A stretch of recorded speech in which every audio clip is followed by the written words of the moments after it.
looking at the audience, that probably was about as much as I'm going to expect. So thank you very much for that. I'm really pleased to be here with you this evening. I'm really looking forward to the next 5 minutes. And, you know, having spent the whole day going through exactly what it is we're going to be talking about this evening, here we are, and now it starts.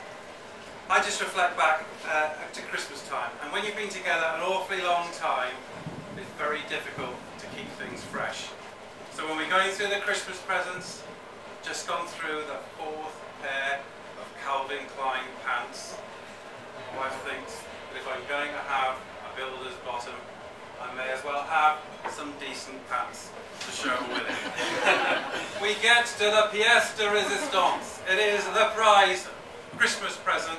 It is 2 days stand-up comedy course. Fuck me, I'm not even funny.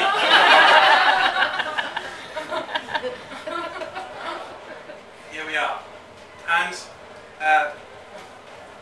it all starts a long time ago, as it usually does. I was very little when I wanted to be a jockey. I wasn't little for very long. My dad had a sweet shop. This was excellent.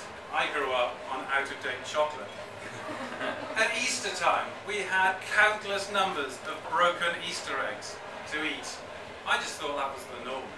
It was only when I got a little bit older that I realised that normal people just got 1 or 2 Easter eggs, all intact. But I loved working in that shop. I loved the idea of really testing all of the produce, eating all of the chocolates, trying all of the sweets, so that I could better inform the customers of exactly what they wanted. Most of them actually wanted not to be as fat as I was. But as a youngster, you learn your values. Parents, the one particular one that I remember is my parents saying to me, if you don't eat all the stuff on your plate, the poor people aren't going to have enough to eat.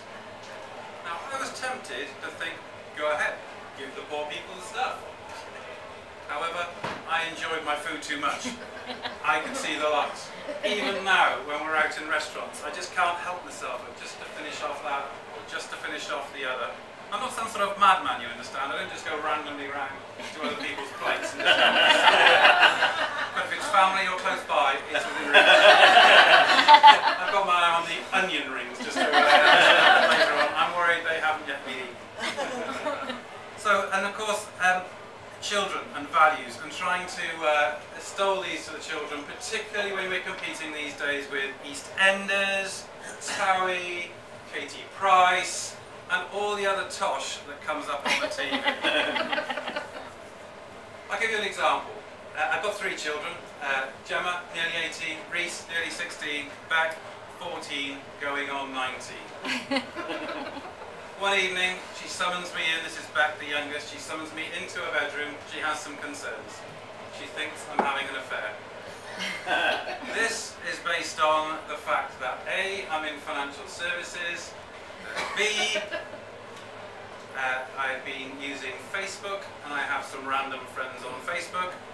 Aren't all friends on Facebook random? And I'm away from home rather a lot. Just in case you're interested, this was based on the Tanya sketch and Max in EastEnders, not because that bothered, where he's in financial services and clearly they're having affairs all of the time. So this must be exactly a match as to where I am. She did go on to inform me. She said, if you are having an affair, I should be going to live with Mum. Thank God. Because frankly, if I am having an affair, or I was having an affair, all of this extra insinuation and checking me out really wasn't going to be good at all. And then we moved on to an afternoon. I'm partly minding my own business, watching the racing on the TV, just thinking back to how I could have been a jockey and obviously just losing money instead. In she comes, off with the telly. Dad, she says, you're addicted to gambling. You're putting our house at risk. And more importantly, my inheritance. Like she knew what inheritance was. She said, she said, like Masood. in EastEnders. So, well, it came as far more of a surprise to Reese when she started calling him Tamwa. I was sent away to school at 10, boarding school. My parents didn't hate me. I actually wanted to go. I peaked academically at 10. I quite enjoyed it. I made friends easily. Why? I had a massive tuck box.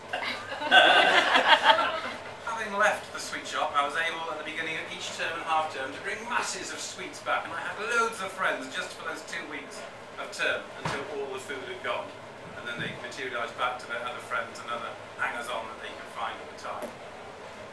This was quite good, and over a period of time I found that some of these friends actually stayed with me, particularly when they found out they could also access cigarettes as well. School was fun. The tuck box in particular was excellent. But it was whilst I was at school that I met my wife, Jo. Huh? Just checking that the set cables I couldn't actually see. And this was at a school dance. Now, of course, she wasn't at the same school as me because, as you know, it was a boys' school, so it was a bit odd because she was a girl. But we did meet at a school dance. I had spent the evening watching her dancing with my friend who was fatter than me, waiting my time to move in. I think she was at that time just astonished by the stunning gingham shirt and trendy flare trousers that I was wearing at that particular time. Got in for the slow dance, finished the slow dance, invited her out for a cigarette. How cool was I? Yes, she said. Even cooler, lit the cigarettes the wrong way round. Undeterred, she decided that she would take up the offer of a day out with me the following day to go and listen to records. I had a suspicion she was interested in my tuck box and maybe just becoming one of my tuck buddies. However, we did just get around to listening to records that afternoon. Skills with women, not at the hottest, and also not really improved much actually since. So then we moved on to getting married, did all that stuff, and but before that we had to just go through that slight phase of when we had listened to the records at the end of the afternoon saying, would you like to go out with me? Without hesitation, no thank you. I already have a boyfriend. I proceeded to take out a picture of this blonde, hunky boy on a beach, apparently called Simon. Or Simon the Bastard. 3 years later, Jo had been round most of the rest of the school at that time. I was the only one left. There we were, 28 years down the track. No drama. Happy as you can be after that time. A few things to add really. Weight has always been a bit of a problem. I think you've probably picked that up, visually or just by listening to the stories that I'm actually telling. And pregnancy and having babies was a particular issue for me. 3 children, put on all that weight, probably about 2 or 3 stone, couldn't lose a bugger. Joined a gym, don't know why, had no benefit at all. It seemed a thing to do. I hate gyms. But also the financials of that doesn't work very well as well. £60 a month on a gym membership to go twice a year, so that's if you do your maths very quickly, £360 per session. Not very good. And clearly not much difference either. This year, however, really improved on that. Now I've decided to increase the 60 to £90 a month, so I can not do gym and not do golf at the same place. But whilst not doing the extra exercise, doing the walking, it seems like a combined benefit. I've even given up the gym for Lent. Woo! Anyway, so I think my time must be shortly coming to an end, so there's a couple of things that I just wanted to finish on. Feedback from children I think is really important sometimes. But you ask them questions and you get very frank, candid opinions. Not too much expansion on what they think either. So when I said, oh, I'm going to do this 2-day stand-up comedy course, they said, but you're not even funny.